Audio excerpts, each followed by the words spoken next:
Okay. It says we're live. I'll go check. I am watching as well. Hello everybody, Andy Hayes here, founder and creator of Plum Deluxe.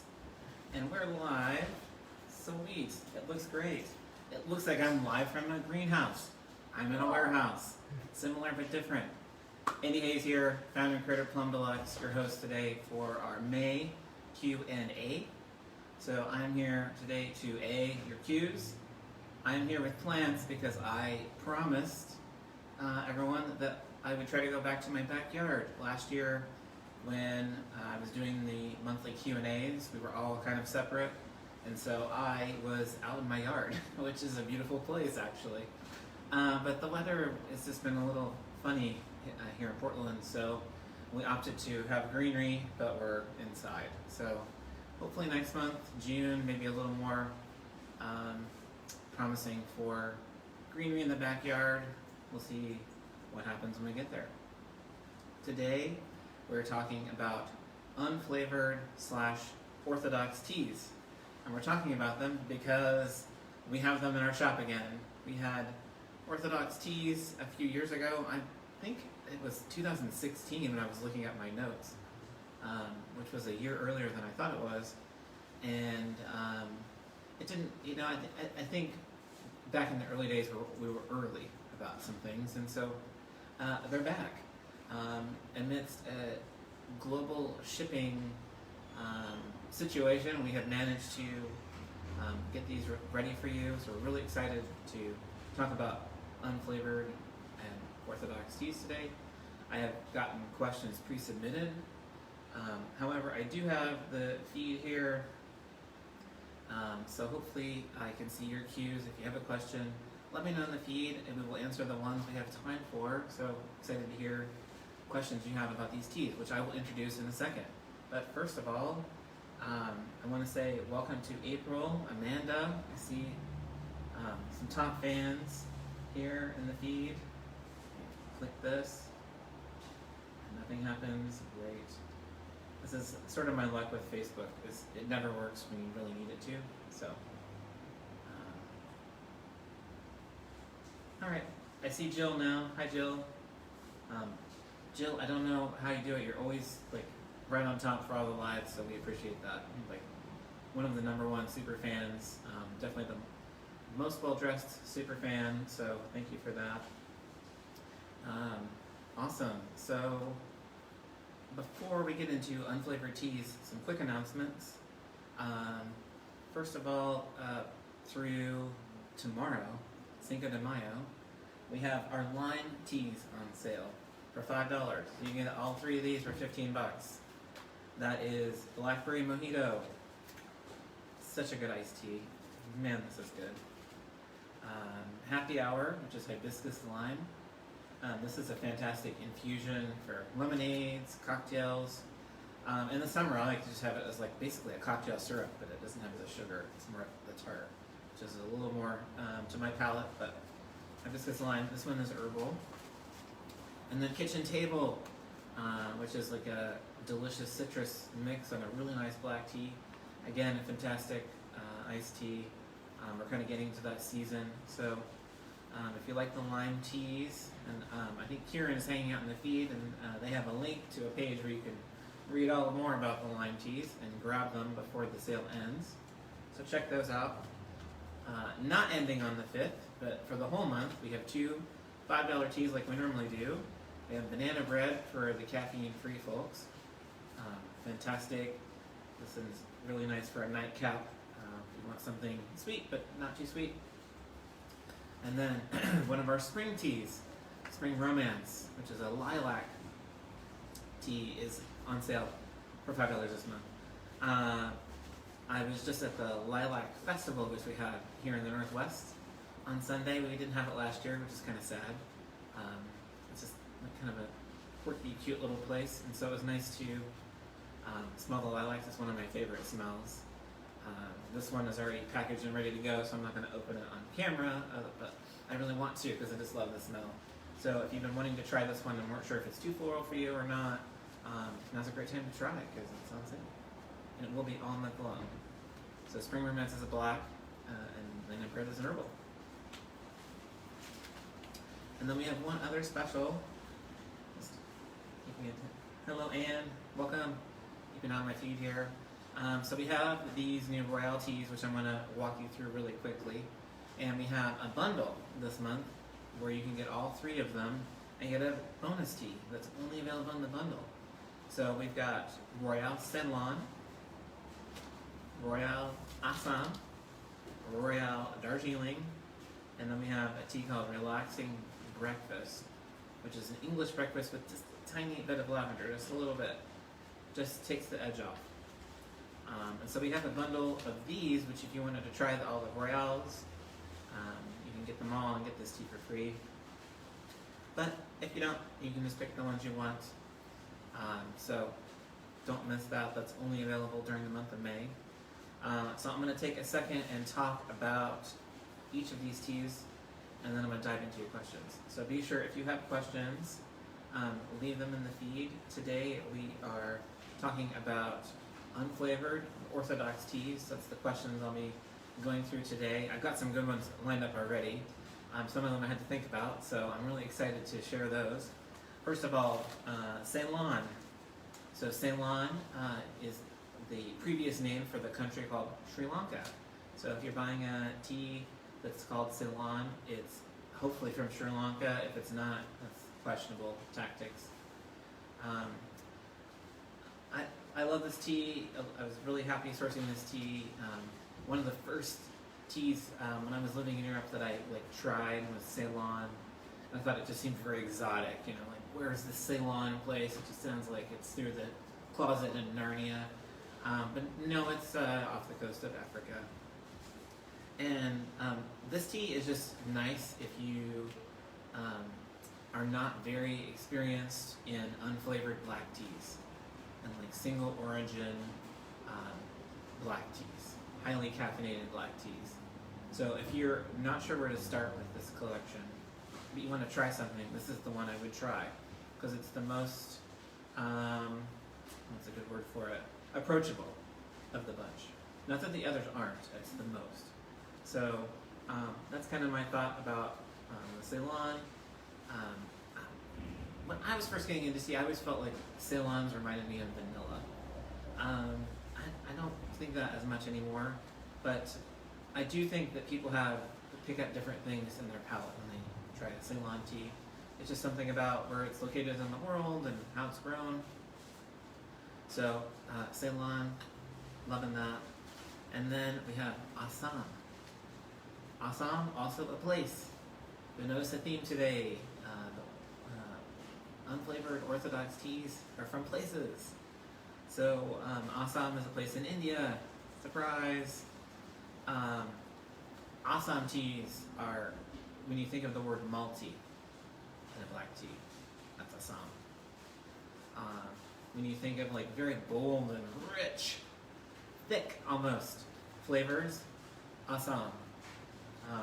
They have a lot of caffeine. I don't know if technically speaking it's a lot more than any other, but it just feels that way. I don't know if there's something magical about it or not. If you love a tea with milk and sugar, Assam is your friend. Takes very well to that. When I think of Assams, especially this one, which is from one of my favorite places to get Assam teas, I think of when I was living in Britain and everyone drank their black tea with milk and sugar. This is it right here. So a lot of people will say you should only drink these pure teas, just pure, and I don't think so. You take it how you enjoy it. So for this, when I say milk and sugar is fantastic, that's true, but I really encourage you to try it by itself first so that you know what it tastes like. So you really experience some of the nuance and the flavor before you put anything else in it. And that goes for all of them. I always say that about any tea. Try it first so that you know. And then last but not least is the Darjeeling, which is also a place in India. So we have two Indian teas joining us today. Darjeeling has very interesting taste, and if you have not tasted one before, I'm excited for you to try it. This is definitely a tea to start off with, just trying it by itself and see what you think. There's a lot of different thoughts and feelings about what to put in Darjeeling, and I'm going to let you decide what you like, but you definitely have to try it by itself first, because I feel like out of the lineup, it's more delicate, it's more, you just need to try it by itself first. I will say, I feel like Darjeeling is, out of all of these different teas we're talking about right now, Darjeeling is the less approachable. There's a lot of Darjeeling out there that has like very strong muscatel. That's that kind of, to me, it reminds me of metallic taste, or kind of like lemon almost. That's how I taste it, but other people have a different experience. So there's Darjeelings out there that are real, like acquired taste is going to be a nice way to put it. And I think this one is very approachable. So if you've never had a Darjeeling, this is a really nice one to get into. And if you've had Darjeeling, I think you'd be happy with what we've selected as well. So Ceylon, Assam, Darjeeling. So last month we were doing the World of Tea sampler, and this month we're still traveling the world of tea. I think maybe it just was in the car, and since we haven't been traveling much, have we? So let's see. I'm just checking out, saying hi to everyone in the feed. Hi Shirley. Hi Dawn. A Narnia tea does sound pretty cool, especially if it would take you someplace interesting, right? Would love that. Crystal, hello. It's nice to see you. This will be recorded, so Crystal, if you have, I saw you have to leave, so pop back in and see what you missed later. Let's see. We got lots of comments about you guys like and don't like. Yes, Darjeeling, the champagne of tea. I would say that's a great, actually, equivalent to think about, because think about champagnes. There's some that are really approachable, and there's some that are more of an acquired taste, or they have a very specific note to them. And so it's really just about exploring it and seeing what you like. And so I think we picked, and I say we, I guess I picked, although I had some help. Kieran in particular, who is driving behind the scenes today for me, knows a lot about these particular blends, and so we were doing a lot of like blind taste notes and which one do you like more, that kind of thing. So not flying solo on that one. Hi Kim, good to see you. I'm so glad you like the sampler. Don't forget to order more if you like that one. And Ashley is reminding everyone that June is also Earl Grey month, so we've got something for you to enjoy and celebrate every month. So excited about that. So I'm going to dive into my questions, and I have quite a few that you DM'd Jenna on social media, or that I received via email directly, and so I'm going to go through those first. If you have questions about the unflavored teas, just pop it into the feed. I'm going to try to keep an eye out and answer any of those that I missed. All right. So the first question is a great one. Why are they called Royale teas? That was what I called them back in 2016, and I wanted to keep it because I feel like my thoughts about it have not changed. Especially in the kind of area of flavored teas, there's a perception that pure, unflavored, orthodox teas are better, and that flavored teas are inferior, or blended teas are inferior. And I don't buy into that. I think there's a place and time for all of them. I could picture the pure tea people saying, that I'm biased because I don't sell the unorthodox teas. I only sell the flavored ones, but I'm not really biased anymore, am I? But no, in all seriousness, I named them Royale because I felt like these teas really do make you feel like $1 million. They're just wonderful conversation starters, and I wanted them to feel approachable. so it's not royal, it's royale. It's more fun, playful, but still that quality that you're thinking of in an unflavored tea. So that's why royale. And so that'll be kind of our plan, is if they're kind of these single origin, very simple blends, because these are blends, and that's on the list. I'll come to that in a second. That will be called Royale. So that's the plan. I had, I believe this is Michaela, asked, do you have a favorite of the lineup? Michaela, this is tough. I feel like the Ceylon and the Assam really go for my attention. You know, Assam, and I think of after a hike with friends, you know, and that builder's tea, but there's this like malty deliciousness.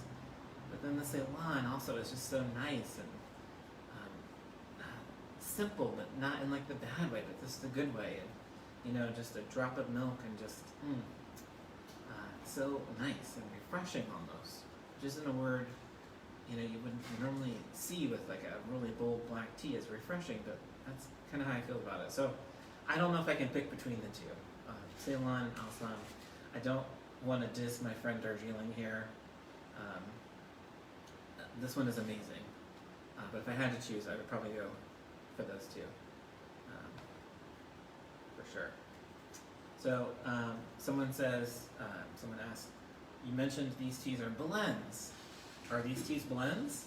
I thought Orthodox teas weren't blends. Well, that's a good question, and the answer is yes and no. So, for example, the Darjeeling, there's different times of year when the leaves are plucked. And so we selected the first and second season of the year, and those are kind of a blend. And there's a lot of different reasons why you might want to do that. It helps create consistency. It also helps get the highest quality of leaves without not being able to get enough of them. Because sometimes, you know, when you go to the best, purest, nicest leaves, there's not very much to go around, and the taste change is not discernible if you include a little more of the collection. So this one is 2 different seasons, and then you have like the Assam, same estate, but different spots. And then the Ceylon is not a blend, it's just like, boom, just the one season, the one planting. So they're blends in a sense, but maybe differently than you're thinking of when you're thinking of like, you know, happy hour, which has citrus in it and another plant, and honeybush tea, things that are totally different. These are more like for like blends. So, and when you are on these product pages and reading about them, they do include information if you're really familiar with these kinds of teas, or if you're trying to be familiar with these kinds of teas, they do include more info about those things I was just saying. So the answer to the question, are they blends? Yes and no.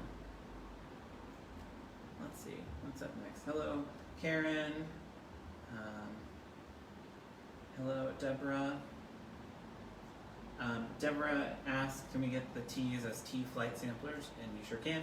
You just can't get the English breakfast with the lavender. You have to buy the bundle, which is the full size option, and you get that one for free. You sure can just try these as the samplers. No problem at all. Let's see. You guys are really chatty today. It's amazing. Hello, Susanna. Nice to see you. Dawn, nice to see you. So let's see. I have a question here. Is it true that you actually know the people who grow these teas? And the answer is yes, we do. I don't know them personally, like I could call them on my phone, although actually that's not true. Some of them I could call on my phone. But I guess that says it right there. Yes, we know some of those people. Some of them I've first met maybe 2015 or 16, early on. I mean, I don't know them on a first name basis, professional basis, I guess, more like. But definitely, we buy and grow from people that we know. And that rhymes, but it's not our tagline. It's just part of our value system. We want to offer you products that we feel good about and that we feel confident in. And we can't do that if we don't know who we're buying them from. So we do know them. We develop and grow a relationship with those people. And that's why sometimes it takes a long time for us to come up with a product or a flavor or a specific kind of tea that people are asking for, because it's just not there yet. And we haven't found the right person yet. We know lots of people in the tea world, and some of them have different areas of expertise. And so sometimes it just takes time to, find the right fit and find the right thing. And, anyone who comes into my office will note there's all of these tubs of tea samples, and a lot of them are just teas that didn't pass muster. Or I have a weird thing about I don't like throwing them out, because maybe, or I have a lot of teas where it's like, this one's good, but it needs something, and I don't know what it is yet. So I kind of hold on to it like a weird hoarder, but that's why I have a large office. But yeah, that's part of how we do things, how I like to do things. And so to the answer the question, do we actually know these people? We do. I have a question, and this is from a Kim. I think it's a different Kim than is in the feed. If I remember correctly, will you carry other unorthodox teas like Kenyan purple tea or Japanese green tea? The answer is yes. We would love to add more to this lineup. But I alluded to it earlier, there's this little thing called shipping containers, which is how products are moved around the world. You might be familiar with them because one was stuck in the Suez Canal a few weeks ago. That is how most things travel in the world, and tea being one of them, because it's kind of heavy once it starts its journey. So it goes on a boat. And there's a huge situation right now in the world with the pandemic and the longshoremen, is that the right word? The people who work at the ports unloading those containers. Things are all out of sync. And so the availability of containers is tenuous. And so it's become extraordinarily difficult to get things. And you might think, well, this has been going on for a year now. Surely they've sorted it out. And you would be wrong. It's actually gotten worse because the kinks, have you ever, I'm trying to think of a good metaphor. It's just like, when something gets a little out of sync, but it's still running, eventually it just kind of like whirls out of control. I think like maybe a watch in Alice in Wonderland cartoon is a good visual. And so, we're just kind of at a weird point in that, trying to fix that process. And stuff like the Suez Canal doesn't help, to be honest. Just any kink in the system kind of reverberates the whole system.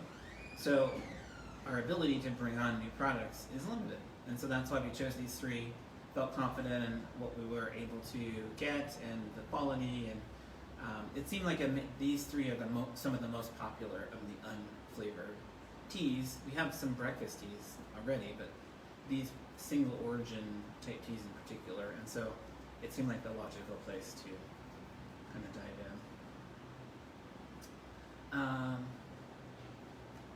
I have questions in the feed, and I've still got a few more that are pre-submitted. You guys have a lot of questions, which I'm excited about the new tea, so I'm really hoping that these are helpful. Why is it called Orthodox? So it's not referring to a church or anything like that. If you just think about the word orthodox, it just means traditional. And so when the tea industry is talking about orthodox preparation of tea, they're just talking about traditional preparation. The Chinese back in the 1600s were not putting lime and hibiscus on their black tea. They just weren't doing that.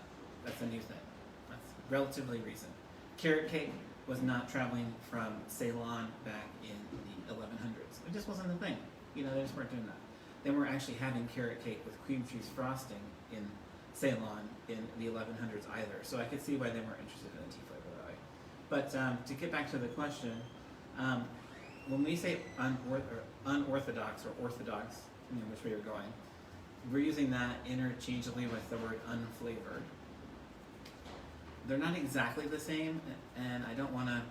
I could spend a half an hour just unraveling that little English word puzzle, but we're just using them to help people kind of place in their minds where these teas go in the tea world. And if you're familiar with unflavored teas, then these are orthodox teas. If you don't really know what that means specifically, then you can tell yourself these are the unflavored teas.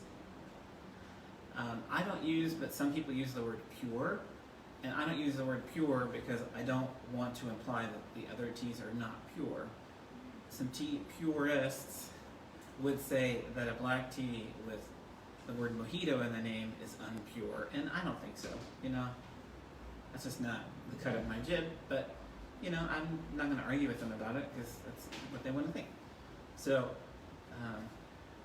there's other types of preparation of unflavored teas that is not orthodox, but I don't want to get you confused or get into that.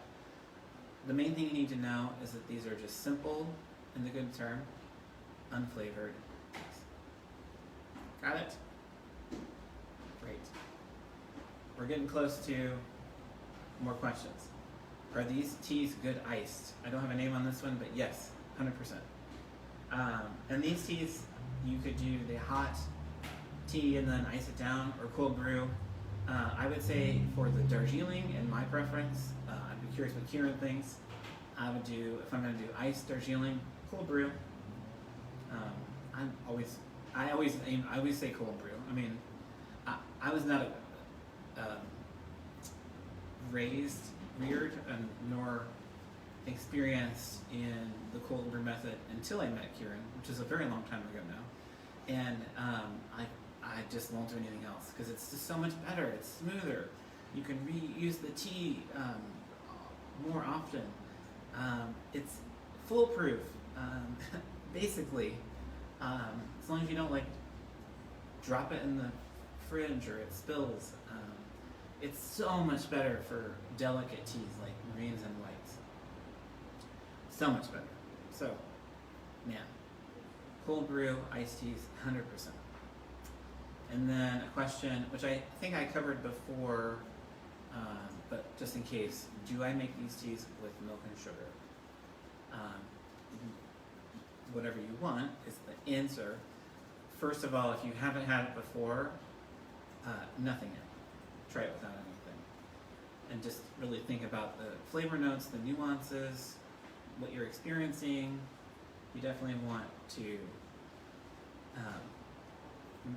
be really familiar with these teas before you add anything else into them, whether that's a squeeze of lemon, milk, sugar, or milk and sugar.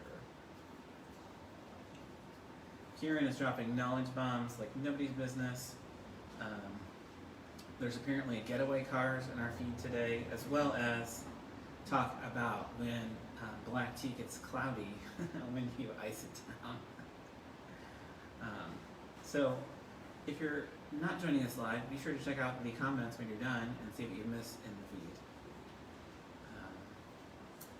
So let's see. So I finished the pre-submitted questions. I'm going to get to a couple of more interesting questions in the more cues. If you have a question, and we're talking about unflavored orthodox teas today, so if you have a question about unorthodox or flavored teas today, let me know on the feed. Someone asked, can the plants you were hiding behind be used for tea? Well, I have plants on every direction, so I'm not sure how I could not be hiding behind plants. I don't know what the plant on the desk is. Oh, it's a peace lily. It's toxic. This is a peace lily, and if you made this into tea, you would give it to your enemies. You would not consume it yourself. And then these are snake plants. I think, yeah. And also, I guess, I don't know if they're toxic, but yeah, I wouldn't have them for tea. But you do have lots of things in your yard that you could make for tea. You could actually use clover, which is a weed. to make tea, and then some of the flowers, especially there's a lot of flowers in Oregon right now that you can make for tea. But I'm not the expert on that, and actually Kieran did a plant walk recently on our Facebook feed, a live plant walk that talks to you about some of the edible flowers, and that kind of goes a little bit into tea. There's a kind of a fine line between you're supposed to drink it or eat it, or both. So if you're really curious about that topic, I would encourage you to check that out and see what you think. But yes, please, in all seriousness, I feel like that was kind of a joke, but please, if you're making tea with plants, make sure you know what you're consuming, because a lot of them are toxic. Kieran was kind of made an offhand comment about the peace lily being toxic, but that's actually true about a lot of plants, so please be mindful of that. I am not a doctor. We are not providing medical advice on this show. People wondering about if they're going to be blocked on Facebook. Yeah, it's just kind of out of control here on the feeds. So let's see. Someone would like to come hide my hibiscus. I don't really know what that means.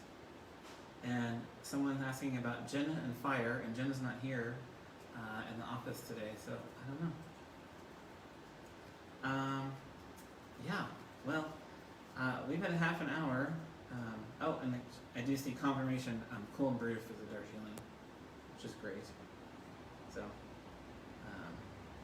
love to hear that. And I'm glad Jill's also giving a thumbs up about the Arbor Day walk. I haven't even looked at the numbers. We always do buy trees each year for Arbor Day and Earth Day. They're kind of right near each other, so we just put them together, buy a bunch of trees. We have our meeting tomorrow to see how many trees we bought, so if you care about the trees, and I hope you do because they are kind of important to the whole situation, be sure to look out for a post where we'll let you know how many trees that I'm writing a check for, because you guys are buying all the tea. So I see we're kind of up on our half an hour, so I hope I answered some of your cues about Orthodox and Darjeeling and unflavored and breakfast and Assam and Ceylon / Sri Lanka teas. Our blog manager Lauren is going to be running lots and lots of articles in the next few weeks and months about these teas, so there'll be lots of more opportunities for you guys to learn stuff about them, to share experiences about them, try new things. So really excited to have these as part of our lineup. I hope you guys are excited too. It's always interesting and maybe a little scary to try something new, and for us to put a line of teas back out that we had before and wasn't as successful. So I'm really hoping that you like them and enjoy them as much as we do, as much as we've enjoyed kind of picking and choosing which ones to source for you. So I'll leave it for that. These teas are permanent, so they're available anytime. The bundle, if you want the English breakfast with the lavender, is only during the month of May, so don't sleep on that one. But otherwise, we'll have the Royales all month long. We also have, as I said at the top of the show, we have the $5 limes in tomorrow, and then we have Spring Romance and banana bread teas, $5 all month long. So don't miss. We have so many great specials. We also have a lot of exciting things happening later in the month. So if you're not paying attention to your emails and our newsletter that comes out on Sunday, Kieran does a great job of writing that. I always lead it off with a nice message. So if you're not paying attention to our emails, make sure that you are, because we have some things you're not going to want to miss. If you don't get our emails, plumdeluxe.com/blend, BLEND. You want to check that out, and there's some important stuff coming up. All right, guys, I'm glad to spend time with you. Again, I'm Andy Hayes, founder and creator of Plum Deluxe. We'll have another Q&A in June, where we'll be talking about iced teas and Earl Grey milk, because it's that time of year. So take care, everybody. Nice seeing you all.